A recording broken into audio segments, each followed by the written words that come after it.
Maurice Leloir was born November 1, 1853, died October 7, 1940. He was a French illustrator, watercolorist, draftsman, printmaker, writer and collector. Leloir first exhibited his work at the Salon des Artistes Français, of which he became the secretary. With many other painters, he was a member of the Crozon School in the valleys of Creuse.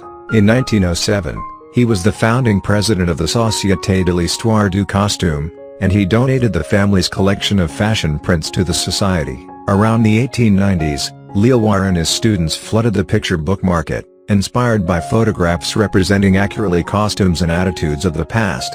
Much appreciated by bibliophiles, he was a prolific illustrator of books, especially for children, such as the Richelieu by Théodore Cahu, of magazines and fans. In 1929, Leloir traveled to Hollywood at the urging of Douglas Fairbanks to work on his last silent film, The Iron Mask. He chronicled his experiences in his memoir 5 Months in Hollywood with Douglas Fairbanks.